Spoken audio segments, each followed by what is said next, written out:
Hello Wargamers, it's me Cameron from TableTopBanter, and today we have another video for you. So we're going to continue in the Let's Build a List series, and obviously last time we went over the things you're going to need to build a list and things that will help you. Today we're going to talk about the types of list and a couple of different things that you might want to note. Obviously last time we went over combined arms and we went over allied detachments. Today we're going to cover a couple of extra things. So we're going to look at combined arms and allied working together, and we're also going to touch upon the idea of formations. Potentially next week going over detachments of formations. All will become clear, but I'm doing it step by step to really help people who have no idea and have never played the game before write their very first list. So the types of list, it can be split pretty simply between a few different things. We've got competitive lists, we've got sort of fun, like sort of the kind of list you play with your buddies if you're just looking for a laugh. Themed list, that's another one, and I'd say experimental lists, so things that could be all or nothing, that kind of stuff. So the best place to start is to look at the models you have. Now, if you have no models and you want to write a list and collect them, that's great. That's a way of doing it. That's fine as well. But I tend to go, what looks really cool? What models do I want to paint? What models am I going to enjoy painting? And then I try and fit them in a list. So we'll look at the kind of experimental and fun lists, just that kind of idea. So I'll just give you a brief overview of the idea, basically.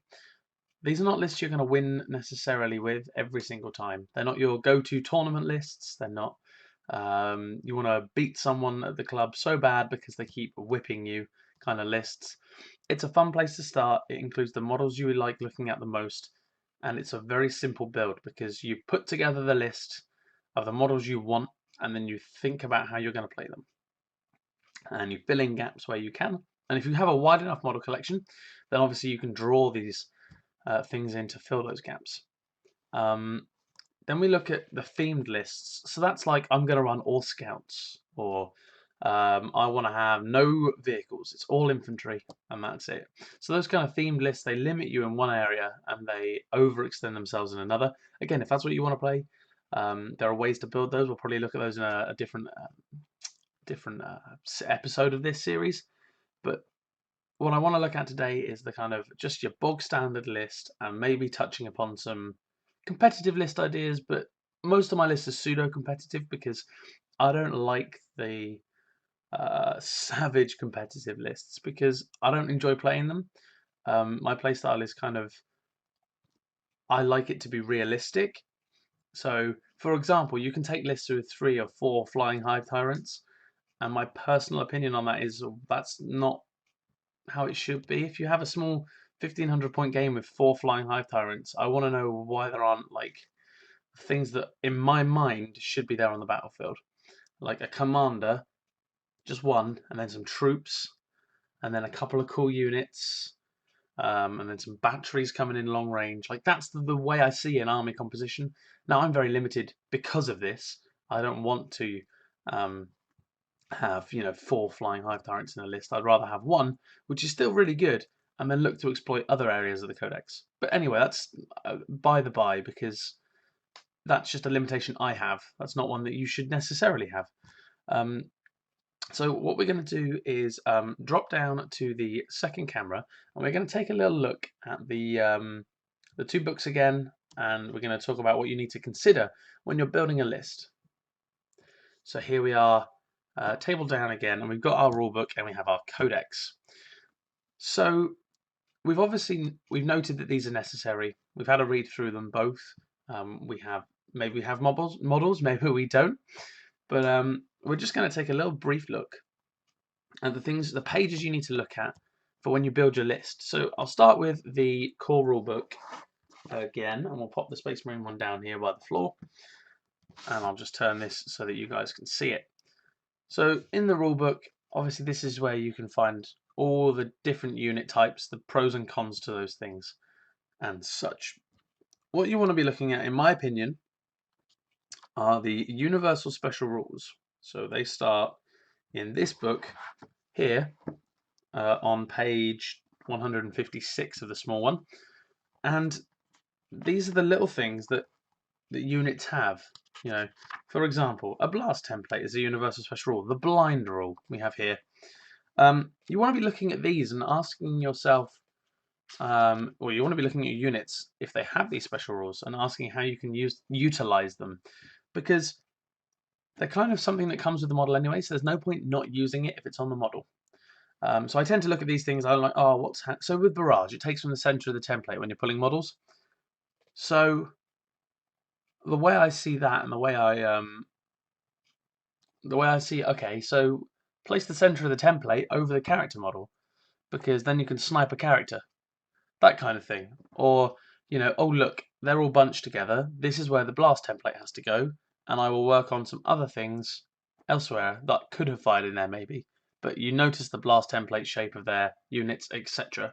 So it's important just to sort of see this, I suppose, to recognize these special rules and to try and use the ones you can that are in your army to the best of your ability. The next thing to look at when you're building a list is if you are taking a Psyker, of course, which Psychic Discipline, going all the way from Biomancy, Divination, Demonology, which you tend not to see too much of for obvious reasons when you read it through, Pyromancy, Telekinesis, and everyone's favourite Telepathy.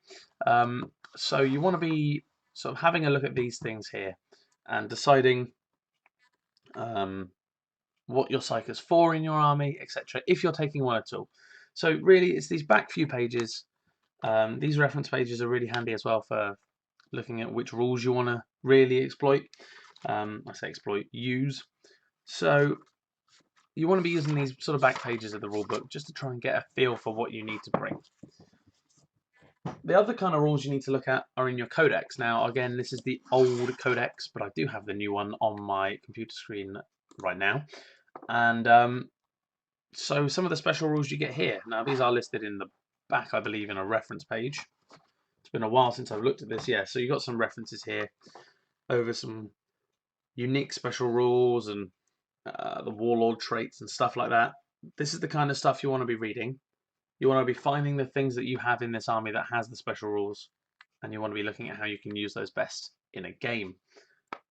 So once we've looked at all the units and the ways you can take them, you kind of want to then build a list. And you want to be able to say, include a lot of the normal things in an army. For me, I want to take, obviously you have to take normally an HQ choice of some kind. So what I'm going to do is I'm going to go put you onto my second screen, and we're going to have a look at combined arms detachments, building an allied detachment, and some formations.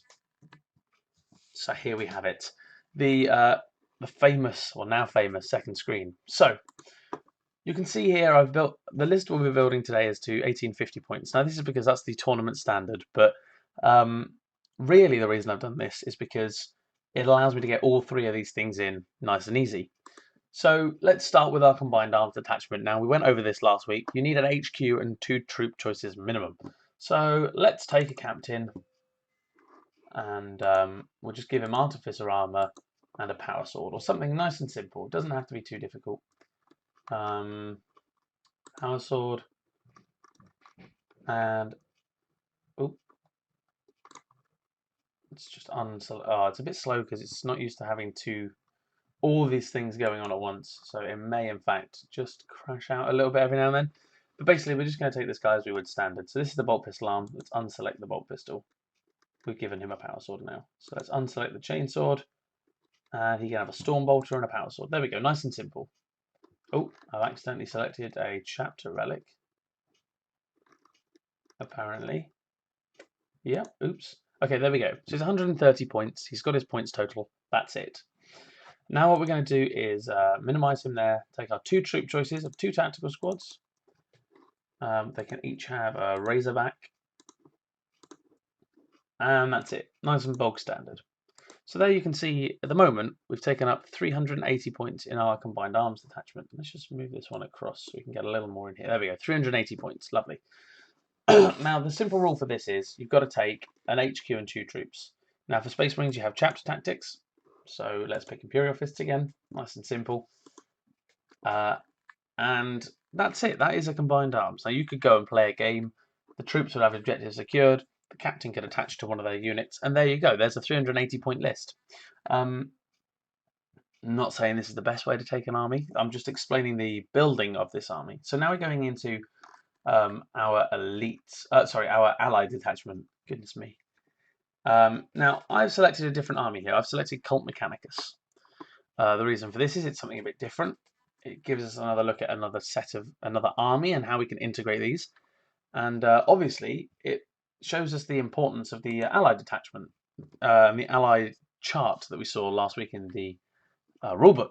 So you need an HQ choice for an allied detachment. So let's take our Tech Priest Dominus and leave him as he is. Now we're going to go troop choices. Which one do I want to take? Destroyers or breaches? I would say destroyers with the heavy grav is how I would take it 9 times out of 10. And that's that, a unit of 3. So that is an allied detachment. Now, this is handy because it allows you to get a couple of things in from your regular codex that you wouldn't normally be allowed. So obviously, if I'm playing Space Marines, I can't take Cataphrone Destroyers in my Space Marine codex or my Space Marine Combined Arms detachment. However, by using the allied detachment, paying the cost of a Tech Priest Dominus, I can get them in my list. This is very important for when we look at combinations and themes and interesting ways you can build lists. It basically means you can take whatever you want now, as opposed to the old force organization where you could only have one army and it had to be of the combined arms style. So now that we've built this, we can take a couple of additional things. I'm not going to just yet. We're going to flesh this out in a moment. These are the minimum requirements. So now we come down to our formations. Now, in most codexes, there are a number of different formations that you can select, and this is basically an alternative way of building a list, an alternative to the combined arms detachment. It can be your primary detachment. You don't need 1 HQ and 2 troops. Each formation has a different set of requirements as to the models you can bring. So let's go with, let's find something nice that I don't normally consider taking. Here we have the Suppression Force, okay? This is a formation in the Space Marine Codex, and it is comprised of 1 unit of land speeders and 2 whirlwinds. I presume it has to be 2. Yes, it does in fact have to be 2 whirlwinds. Whoops, wrong button. So the reason this is good is it gives you a way of bringing things in that don't take up slots of the combined arms. Also, it means you can literally just play a game with a suppression force. So the rules are you need a land speeder and you need 2 whirlwinds. Each formation tends to have its own special rules, or else there's no reason in taking it. So in this one, the special rule is data link telemetry. Now you can't see it because it doesn't show any pop-ups on this screen, but the special rule basically means that 1 land speeder from this formation can nominate an enemy unit in its shooting phase. And until the end of that phase, all shooting attacks made with the Whirlwind multiple missile launchers by this formation get to reroll to hit, and are treated as having infinite range. So that's the buff, that's the benefit of taking this formation. In a combined arms detachment, you get the benefit of re-rolling a warlord trait, and also being able to have your troops have objectives secured. In an allied detachment, you get the objective secured, but the HQ choice may not be your warlord. So what we're seeing here is many ways you can build a list. I mean, there really are endless ways you can build a list. And the main point of this series is to explore a few of those for you who haven't built lists before, and explore a few of those for you who have and want to try out some new different things. So, as I said, what we have here is something very simple at the moment. 1 combined arms, 1 allied, 1 formation. You can take multiple detachments of the same variety. The only thing is you should really read the codex for allied detachments, because I know sometimes it doesn't allow certain things. So let's start with the combined arms detachment and fleshing it out. Okay, so we know that we're allowed 1 HQ. We have to have 1 HQ and 2 troops. We're allowed an additional HQ choice. We're allowed additional 4 troops, and then 3 heavy support, 3 elite, 3 fast attack, and 1 Lord of War. So let's say I would like an elite choice.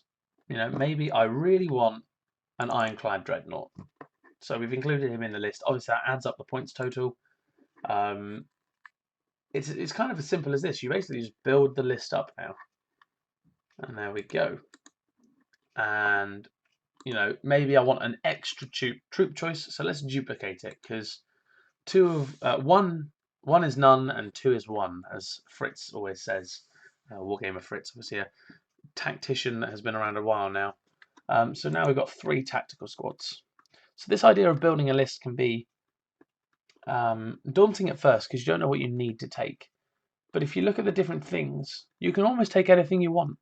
You can go unbound. I would recommend against it because people don't normally like to play against it. I, for one, don't enjoy it, but that doesn't stop. I won't say you can't bring it if you don't want to bring it. You know, so if you want to bring an unbound detachment and you want to play a game against me, feel free. I'll just make sure that it's an objectives game to balance it out, and then I'll have my many objective secured units because I love combined arms and I love troop choices. So that was just a quick overview of these sort of things you can include when you're building a list. You know, these things are fairly important. The very core principles of building a list. You obviously have to abide by the rules that are in the rulebook when it comes to building lists. You have to abide to the rules in the codex. But once you know that there's combined arms, allied, and formations, you're pretty set. Those things can be very easily picked up, and you can literally just go from nothing to a list when you just look at, especially with Battlescribe, it makes life so much easier. So I want to say thank you very much for watching. Sorry if I've rambled on a little bit. I've tried to make this as informative as possible. There'll be plenty more to come in future lists, looking at, in particular, your formation of formations or detachment of formations, and also then starting to build a few different types of lists, looking at how to run a themed list, etc. So as ever, thank you very much for watching. Don't forget to like and subscribe. Leave your comments in the comment bit below, and let me know what you thought. Obviously, there are 2 links in the description. The first is to the TableTopBanter blog, which of course has the new store, so go and check that out if you don't mind. And also the second link is to the Legion of Gamza Facebook page, where we have a lot of great content coming out from some great people. Lots and lots of fun, obviously, in that group as well. So yeah, thank you very much for watching, guys. It's been me, Callum from TableTopBanter. Don't forget, have fun.